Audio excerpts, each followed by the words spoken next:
Bismillahirrahmanirrahim. Assalamualaikum warahmatullahi wabarakatuh. Alhamdulillah alladzi arsala rasulahu bil huda wa dinil haqq liyudhhirahu 'ala dini kullihi walau karihal musyrikun. Asyhadu an la ilaha illallah wahdahu la syarika lah wa asyhadu anna Muhammadan abduhu wa rasuluhu la nabiyya ba'dah. Allahumma shalli ala sayyidina Muhammad wa ala alihi wa ashabihi ajma'in. Yang saya hormati keluarga besar dari Ananda Leo beserta ibu, beserta bapak-bapak, ibu-ibu, para tamu undangan yang saya hormati. Alhamdulillah, di pagi hari yang cerah ini kita dapat menghadiri undangan Ananda Leo dalam rangka tasyakur setelah beliau menjalankan akad nikah tanggal 23 Juni yang lalu. Kita tentu sama-sama doakan mudah-mudahan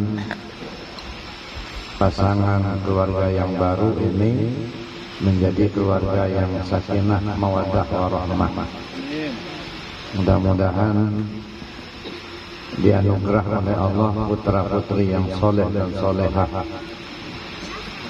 dimudahkan Allah segala urusan, diberi rezeki yang melimpah. Amin Allahumma amin. Enggak banyak yang bisa saya sampaikan karena memang nampaknya Ananda Leo memang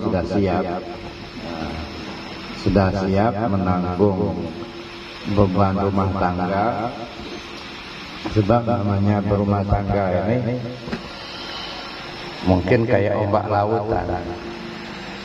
Kadang-kadang kita hadapi angin yang sepoi-sepoi, ombaknya yang tenang, nyaman kita berada di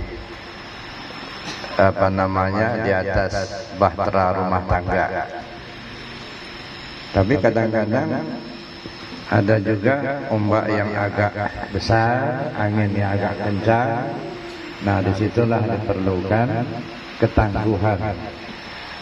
Nah, disitulah diuji, ya. Diuji kecintaan dan kesayangan. Cinta sama pasangan, sayang kepada pasangan masing-masing. Yang laki sayang dan cinta sama istrinya, sang istri juga cinta sama sang suami. Kapan terlihat rasa cinta dan sayang itu? Ketika badai datang, ombak besar. Kalau ombaknya tenang, anginnya tenang, ya belum terlihat betul. Kalaupun terlihat dan terasa ada rasa sayang dan cinta, itu wajar. Badan sehat, uang banyak, gitu ya. Nah, nampak betul rasa sayang dan cintanya itu dalam kewajaran. Tapi terlihat betul rasa sayang dan cinta itu di saat angin kencang, ombak besar. Nah, disitulah bahtera rumah tangga dipertaruhkan. Sanggupkah kita menghadapi cobaan itu? Nah, kita yang diberi Allah iman dan keyakinan, tentu segala sesuatunya harus kita pulangkan kepada Allah. Ya. Kenapa? Karena kadang-kadang dalam hidup ini ada kalanya mendaki, ada kalanya menurun, ada kalanya mendatar, gitu ya. Ya sama saja dengan ibu-ibu masak nyayur. Kalau sendok itu tidak pernah bersentuhan dengan belanganya, kayaknya gulainya kurang enak. Nah, tapi jangan sampai belanganya pecah. gara-gara sendoknya terlalu keras, gitu ya. Nah, ada kalanya sendok bersentuhan dengan belanga, ada kalanya dia terapung ke atas, tapi bagaimanapun itu membuat sayuran menjadi enak. Kayaknya nggak ada rumah tangga itu yang mulus saja, pasti ada cobaan-cobaan. Ya, disitulah kita diuji. Ya. Oleh karena itulah pergantungan kita kepada Allah semakin kuat. Ada yang saya katakan tadi, rasa cinta dan sayang itu akan terlihat pada saat ada ujian. Ya. Ada orang ketika diuji dia luntur, gitu. Ya. Dekat ketika anginnya sepoi-sepoi, ombaknya tenang, tapi ketika anginnya kencang, ombaknya besar, nah mulai oleng. Nah, jadi bagaimana sama-sama mempertahankan rumah tangga. Apapun yang dihadapi harus dihadapi bersama. Pesan saya terutama pada Ananda Leo ya, dan Ananda Rini Muslimah yang baru menempuh hidup baru, keluarga yang baru, ya baru mengayuh ya bahtera rumah tangga di lautan dunia ini. Pertama, kuatkan pergantungan kepada Allah. Jangan lupa sholat. Ya, segala sesuatu mesti kembalikan kepada Allah. Itu yang pertama. Yang kedua, segala sesuatu yang berurusan dengan suami istri tidak boleh keluar dari pintu kamar. Sebab zaman sekarang ini banyak juga urusan suami istri cerita di medsos. Nah, itu nggak perlu ditiru yang begitu, tidak menyelesaikan masalah.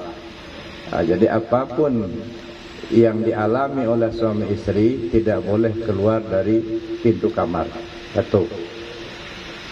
Kemudian persoalan-persoalan rumah tangga jangan pernah keluar dari pintu rumah. Ya, mungkin persoalan sama anak, mungkin suami istri dan ada kekurangan di rumah tangga. Apapun yang dialami oleh rumah tangga jangan pernah keluar dari pintu rumah. Segala sesuatu dibicarakan bersama, ya dah, dihadapi bersama. Satu hal yang perlu dipegang, keutuhan rumah tangga. Saya kira itu yang paling penting, ya dah. Dari keutuhan rumah tangga. Yang kalau ada satu yang keras, satu mengalah. Jangan sampai dua-duanya keras, akhirnya putus, gitu ya. Jadi intinya adalah bagaimana sama-sama menjaga keutuhan rumah tangga, itu yang penting. Ya, mungkin saja suami yang benar, tetapi dia harus merasa bersalah demi keutuhan rumah tangga. Nggak apa-apa mengalah untuk menang, begitu. Jadi jangan saling mempertahankan kebenaran masing-masing. Ya, saya pikir dalam mengurus rumah tangga bukan persoalan siapa yang benar, siapa yang salah. Ya, karena dua-duanya adalah risiko bersama. Tapi bagaimana kedua-duanya mempertahankan keutuhan rumah tangga, itu yang penting.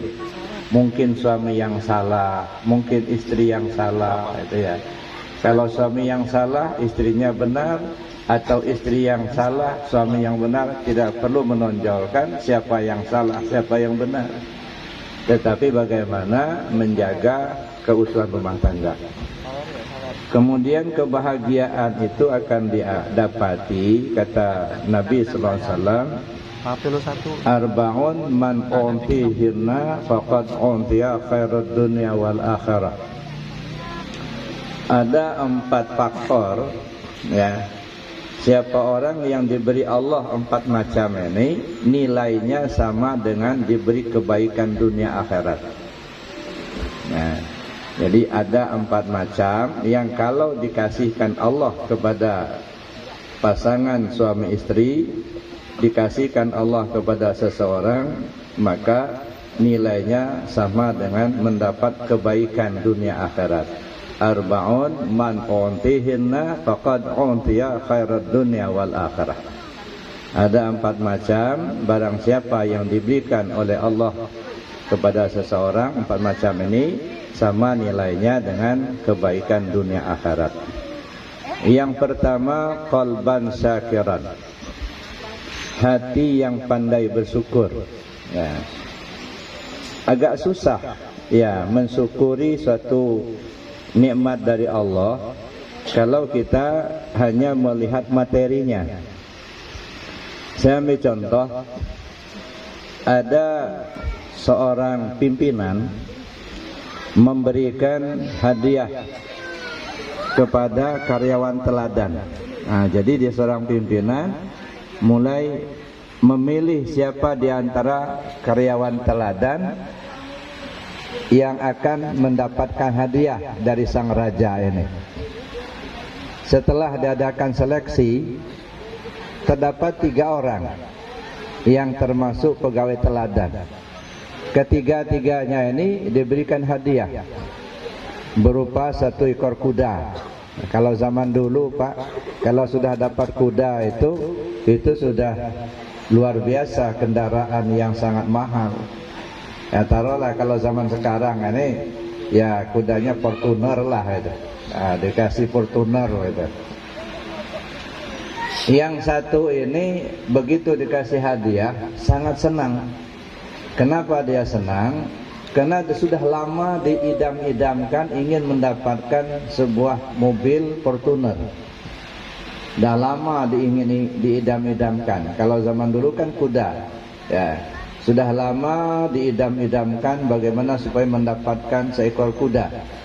Tidak peduli kuda itu apa dapat dibeli, apa dikasih orang, apa nemu di hutan rimba. Begitu dikasihkan kuda kepadanya, wah senangnya bukan main. Kenapa dia senang? Karena sudah lama diinginkan atau diidam-idamkan. Nah, orang semacam ini sulit untuk bersyukur. Kenapa? Karena yang dilihatnya barangnya, kudanya. Dia enggak melihat siapa yang ngasih. Dia enggak peduli siapa saja yang ngasih, yang penting dia dapat kuda, gitu aja. Nah, itu satu. Orang yang melihat pemberian itu susah akan bersyukur kepada Allah. Nah, kalau banyak dia senang, kalau sedikit dia tidak senang, menyerungut kata. Datang misalnya suami bawa duit 10 juta, wah senangnya bukan main. Begitu pulang enggak dapat duit apa-apa. Nah, menyerungut kata. Nah, ya kan? Nah, kenapa? Karena yang dilihatnya bukan siapa yang menetapkan, tetapi yang dia duitnya.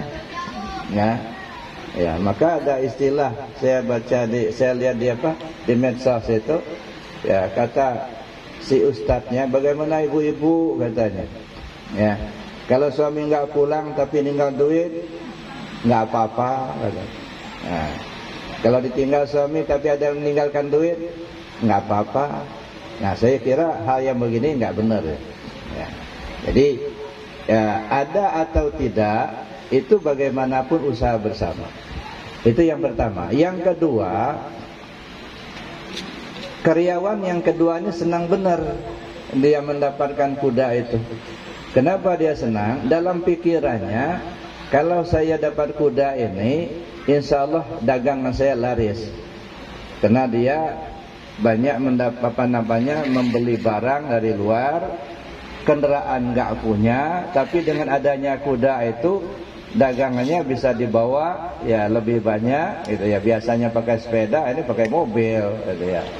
Nah, maka dagangannya akan lebih luas. Artinya dia melihat barang itu kena kepentingan ya. Dengan adanya kuda itu, dengan adanya mobil itu, dia bisa berdagang lebih banyak lagi barang dagangan yang bisa dibawa, dia dapat untung lebih banyak. Ini juga akan sulit untuk bersyukur. Kenapa? Karena yang dilihatnya adalah manfaat. Kalau yang pertama tadi yang dilihatnya adalah barangnya, kudanya. Kalau yang kedua ini yang dilihatnya manfaatnya. Nah, dengan adanya kuda, maka dia akan lebih banyak mendapatkan keuntungan dari barang dagangannya. Dua-duanya susah bersyukur. Nah, yang ketiga, dia senang benar mendapatkan hadiah kuda itu. bukan senangnya karena dia sudah lama menginginkan kuda, bukan pula senang karena bisa dimanfaatkan, tetapi dia senangnya karena dipilih oleh raja. Jadi yang dilihatnya rajanya. Sedemikian banyak karyawan, dia ternyata yang terpilih, yang dihargai oleh sang raja. Jadi walaupun seekor kuda, walaupun apapun barangnya, yang dia lihat bukan barangnya, yang dia lihat bukan manfaatnya, yang dia lihat itu adalah kasih sayang atasannya kepada yang bersangkutan. Maka dia akan menjaga betul barang yang dihadiahkan itu, dan dia akan berterima kasih kepada yang memberi. Nah, ini saya kira yang perlu ya. Jangan dilihat berapa banyak uang yang kita dapat, tetapi lihatlah Allah lah yang memberi. Entah banyak, entah sedikit, itu ya. Jangan dilihat angkanya. Bisa saja pulang kita dapat duit misalnya 10 juta, atau satu waktu cuman hanya dapat 2 juta, atau satu waktu nggak dapat apa-apa pulangnya. Nah, yang dilihat itu Allah lah yang menentukan itu. Dapat rezeki kita Allah yang ngasih, banyak pun atau sedikit. Tidak mendapat pun Allah pula yang menentukan. Jadi yang dilihat Allah yang memberikan ketetapan kepada kita. Insya Allah di kondisi apapun kita bisa bersyukur. Itu satu. Jadi qalban syakiran, ya, hati yang pandai bersyukur. Yang ketiga, lisanan zakiran, lidah yang pandai berzikir. Nah, zikir ini kan tidak hanya menyebut kalimat la ilaha illallah. Zikir itu tidak hanya baca Al-Quran. Zikir itu artinya tutur kata yang keluar dari lisan kita punya harga, punya nilai yang diridhai oleh Allah. Jangan sampai kita mengeluarkan kata-kata yang mendapatkan murka dari Allah begitu. Makanya kalau istilah orang Padang itu ya, kato nanampe, ya, ada kata mendaki, ada kata menurun, ada kata mendatar, ada kata melereng. Nah, ada kata yang empat. Kalau istilah orang Padang kato nanampe. Kalau nggak tahu lagi kata nanampe, nah itu sudah susah ya. Kata mendaki, bagaimana bertutur kata kepada orang yang lebih tinggi dari kita. Kita bertutur kata sama ibu kita, sama ayah kita, sama kakak kita, sama paman kita. Itu namanya kata mendaki. Jangan sama kita bertutur kata sama ayah ibu kita, kakak kita, seperti kita ngomong sama teman. Nah, ini namanya kata mendaki. Yang kedua, kata menurun. Kata menurun, bagaimana kita bertutur kata kepada orang yang lebih rendah dari kita. Misalnya kepada adik kita, kepada keponakan kita, kepada anak kita. Tentu tidak sama ketika kita bertutur kata dengan orang yang di atas kita. Dua. Yang ketiga, kata mendatar.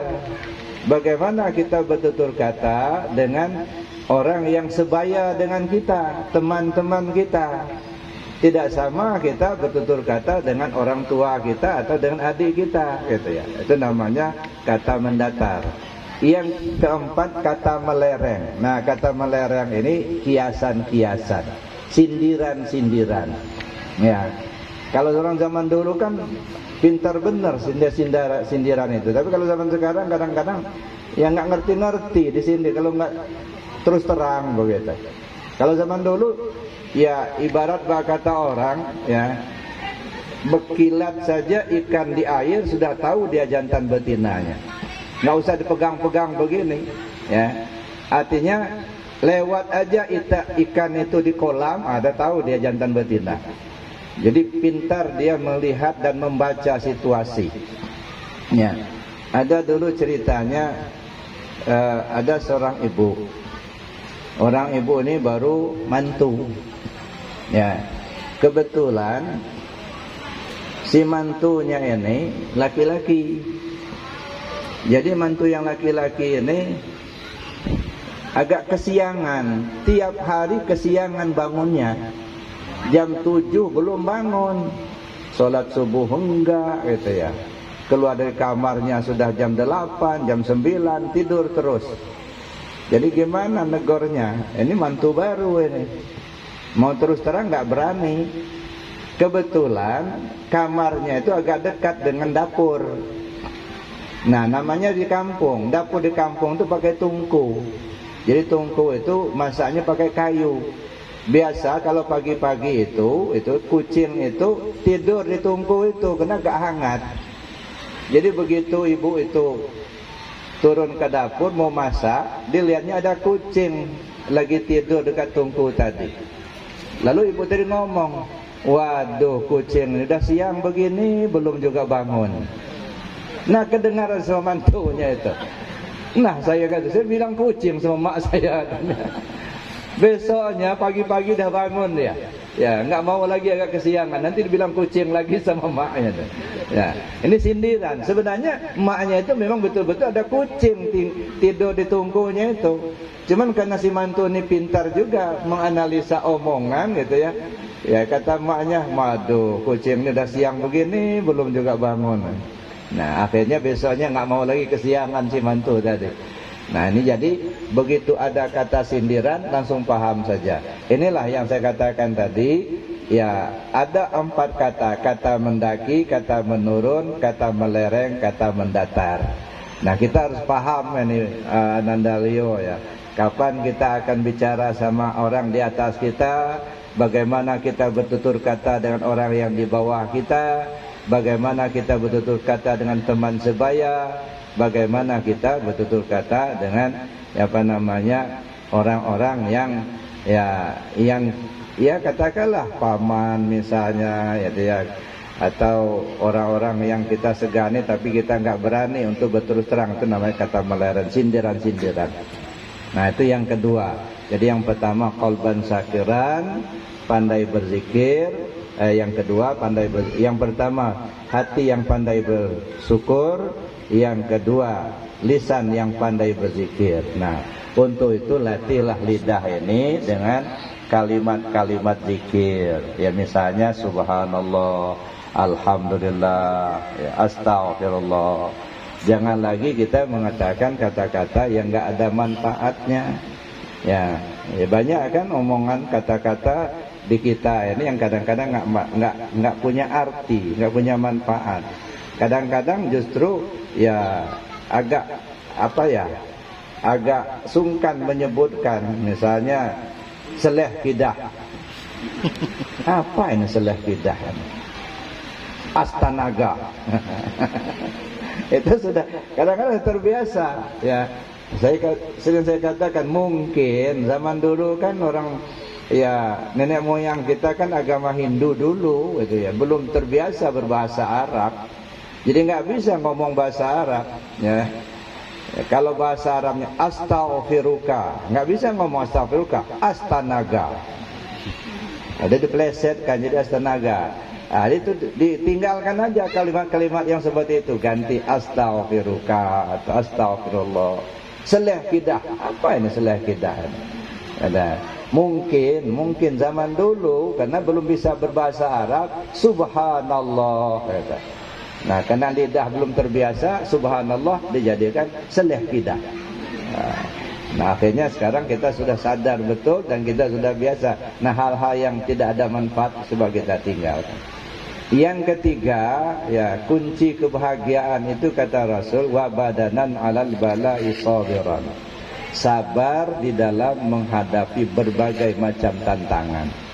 Ya, kadang-kadang kita dihadapkan dengan kondisi ekonomi yang kurang, kadang-kadang dihadapkan dengan kondisi badan yang kurang fit, sementara pekerjaan sibuk dan sebagainya lah. Nah, oleh karena itu kita sabar dalam menghadapi berbagai macam rintangan dan tantangan. Intinya bagaimana kita melewati perjalanan rumah tangga itu agar selamat, itu intinya. Maka saya katakan tadi, dalam rumah tangga tidak kita kenal siapa benar siapa salah. Nggak apa-apa kita benar tapi kita mengaku salah gitu. Untuk apa? Demi keutuhan rumah tangga. Kalau sudah ke pengadilan, nah baru siapa benar dan siapa salah. Tapi kalau rumah tangga tidak perlu kita bicara siapa benar siapa salah. Tapi bagaimana kita mempertahankan keutuhan rumah tangga? Walaupun kita benar, nggak apa-apa kita mengalah, gitu ya. Jangan bertahan kita kebenaran kita sendiri. Karena yang kita hadapi suami, yang kita hadapi istri kita, ya, ya. Oleh karena itu, sabar dalam menghadapi berbagai tantangan. Satu hal, Bapak Ibu yang saya hormati, terutama Anandalio, bagaimana sabar dalam menghadapi rumah tangga. Saya masih teringat sebuah cerita. Sayyidina Umar itu orangnya keras, ya. Sampai-sampai pada suatu ketika dia keluar rumah bawa pedang terhunus, tidak disarungkan lagi. Mukanya merah. Ketemulah dengan seorang sahabat. Ya, mau kemana Umar? Saya mencari Muhammad. Untuk apa? Saya akan bunuh dia. Kalau dibiarkan rusak agama nenek moyang kita. Umar, kata sahabat itu tadi, lebih baik kamu periksa dulu keluargamu. Bukankah adikmu sudah jadi pengikut Muhammad? Benar. Langsung dia ke rumah Siti Hafsah, adiknya.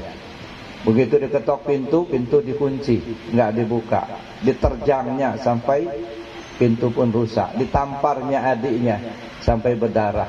Apa yang kau baca?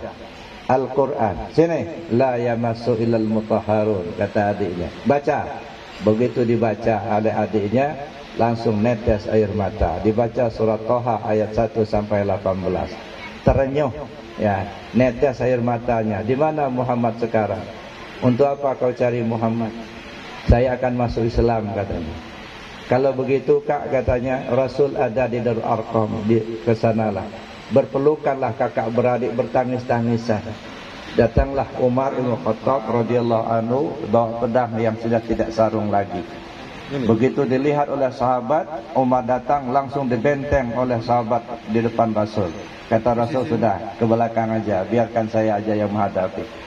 Umar pun datang dengan pedang yang tidak disarungkan, masih di tangan. Tapi Rasul tenang aja, beliau menghadapi kedatangan Sayyidina Umar. Begitu di depan Rasul, dilemparkannya pedang, lalu dipeluknya Rasulullah sambil menangis. Asyhadu an la ilaha illallah wa annaka ya Muhammad Rasulullah. Akhirnya masuk Islam. Dan itulah Umar. Umar radhiyallahu anhu ini, Bapak Ibu, sangat keras. Ditakuti oleh lawan dan kawan. Kalau dia sudah marah, enggak ada yang berani untuk melawannya. Ya dah. Pada satu ketika dia pulang ke rumahnya bersama dengan kawannya. Sampai di rumah, dimarah-marah sama istrinya. Sampai ditujuk-tujuk. Ya, diam aja Sayyidina Umar. Ya dah. Marah-marah istrinya, tapi sepatah kata pun tidak menjawab. Diam saja. Sampai selesai istrinya marah, kawan tadi nanya, Umar, kalau orang lain yang sudah marah seperti itu, pasti kau penggal lehernya. Tapi kenapa kau dimarah istri kamu, kok kamu diam saja? Apa jawab Sayyidina Umar? Kesalahannya tidak sebesar kebaikannya. Artinya kebaikannya lebih besar daripada kesalahannya. Anak saya dikandungnya, makanan saya disiapkannya, pakaian saya dicucinya, segala kebutuhan saya dia yang menyiapkan. Udahlah biarin, walaupun dia marah, bagaimanapun dia adalah istri saya. Masya Allah, Bapak Ibu, itulah Sayyidina Umar. Walaupun keras di luar, tapi sama keluarga dia sangat mencintai. Cinta sama anak-anaknya, cinta sama istrinya. Ya, tidak dibawa ya di rumah tangga kekerasannya, enggak. Nah, bagaimana kita mencontoh itu? Kalaupun ditemukan satu hal kekurangan, ingat bahwa ini adalah istri saya. Ingat, ini adalah suami saya, gitu ya. Jadi Bapak Ibu yang saya hormati, itu yang ketiga, sabar di dalam menghadapi berbagai macam masalah. Yang terakhir itu adalah istri yang solehah. Ya, istri yang solehah selalu menjaga dirinya sendiri dimanapun dia berada, dan menjaga harta suaminya ketika suami tidak di rumah. Ada tamu yang datang, suami kebetulan nggak di rumah, maaf Pak, suami saya tidak di rumah. Jangan dibuka pintu. Ini kan nggak masuk bang, mumpung suami saya nggak di rumah, nah rusak jadi kan. Nah, jadi itu Bapak Ibu yang saya hormati. Nah kalau 4 ini ada pada kita, pertama qalban syakiran, hati yang pandai bersyukur. Yang kedua lisanan zakiran, lidah yang pandai berzikir. Yang ketiga badan yang bisa sabar. Yang keempat istri yang solehah. Nah sebaliknya juga tentu suami yang soleh. Jangan hanya mengandalkan istri yang soleh aja, suami juga harus soleh gitu ya. Jangan istri aja yang disuruh zikir, suaminya enggak gitu ya. Makanya saya bilang sama jamaah di Arafah, Bapak Ibu, kalau bapak-bapak sudah belajar zikir, istrinya belum, tolong diajak sama-sama berzikir. Sebaliknya, kalau istri sudah belajar zikir, suaminya belum, tolong diajak biar sama-sama berzikir. Kenapa? Kalau di sini sudah satu jalan, insya Allah di surga satu rumah, satu kamar. Khawatirnya kalau di dunia berbeda jalan, di sana nanti berbeda kamar. Beda kamar nanti. Walaupun satu rumah, tapi beda kamar. Mendingan kalau beda kamar, beda kampung. Nah di sana cuma ada 2 kampung, kampung surga sama kampung neraka. Mana Bapak Bu ada di kampung sebelah? Kenapa kampung sebelah? Dia perokok, nggak ada api di sini, apinya dari sana. Nah, jangan sampai seperti itu Bapak Ibu. Mudah-mudahan Ananda Dio sama Ananda ini muslimah dapat membina keluarga yang sakinah, mawaddah warahmah hingga akhir hayat. Nah, mudah-mudahan dianugerah oleh Allah putra-putri yang soleh dan soleha dan diberikan rezeki yang melimpah. Amin Allahumma amin. Ala hadiniyah bi barakati al-Fatihah. A'udzu billahi minasyaitonir rajim. Bismillahirrahmanirrahim. Alhamdulillahi rabbil alamin arrahmanir rahim maliki yaumiddin. Iyyaka na'budu wa iyyaka nasta'in. Shiratal mustaqim. Shiratal ladzina an'amta 'alaihim ghairil maghdubi 'alaihim waladdallin. Amin ya Allah, amin ya mujibas sa'ilin. Allahumma shalli ala sayyidina Muhammad fil awwalin wal akhirin wa sallim wa radiyallahu tabaraka wa ta'ala kulli sahabati Rasulillah ajma'in. Bismillahirrahmanirrahim. Alhamdulillahirabbil alamin hamdan yuwafi ni'amaka fi mazidah. Ya Rabbana lakal hamdu kama yanbaghi lil jalali wajhikal karim wal 'azimi sultanik. Allahumma shalli ala sayyidina Muhammad salatan tunjina biha min jamil ahwali wal afat wa taqdi lana biha ya Allah jami'al hajat wa tutahhiruna biha jami'al sayiat wa tarfa'una biha indaka 'ala darajat wa tuballighuna asra ayati min jamil khairat fil hayati wa ba'da al-mamat. Innal ladzina yubay'unaka innama yubay'una Allah idullah faqadim faman nakaza fa innama yankuzu ala nafsihi wa man nafa bima an'ala Allah fa sayyidul aziman. Rabbana ighfir lana dhunubana wa li abaina wa li ummahatina wa li ajdadina wa li jaddatina wa li asatizina wa li masyayikhina wa liman ahabba ilaina wa liman ahsana ilaina wa liman nawaynahum minal muslimina wal muslimat wal mu'minina wal mu'minatin ahya'i minhum wal amwat. Allahumma arzuqna mutaba'atan nabiyyina Muhammadin sallallahu alaihi wasallam awalan wa akhiran wa zahiran wa batinan wa qalan wa fi'lan wa ta'atan wa ibadatan wa amalan salihan wa 'indah. Allahumma ahyina bihayatil ulama wa amitna bimauti syuhada wa sunna yaumal qiyamati fi zumratil awliya wa dakhilna jannata ma'al anbiya alaihimus salam. Allahumma alif qalba Leo anugerah putra warini muslimah kama alaqta baina Adam wa Hawa wa kama alaqta baina nabiyina Muhammadin sallallahu alaihi wasallam wa Khadijatul Kubra.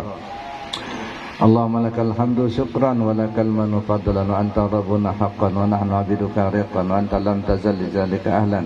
Ya muyassira kull asir, ya jabira kull kasir, ya sahiba kull farir, ya mughniya kull faqir, ya muqawwiya kull da'if, ya ma'mana kull makhif, yassir alaina kull asir, fataysirul asir alayka yasir. Allahumma ya man la yahtaju lil bayan wa tafsir, hajatuna ilaikal kasir wa anta alimun biha wa khabir. Allahumma ya qadil hajat, Allahumma ya kafiyal muhimmat, اللهم يا دافع البليات، اللهم يا رافع الدرجات، اللهم يا شافي الأمراض، اللهم يا مجيب الدعوات، اللهم يا أرحم الراحمين ارحمنا برحمتك يا أرحم الراحمين.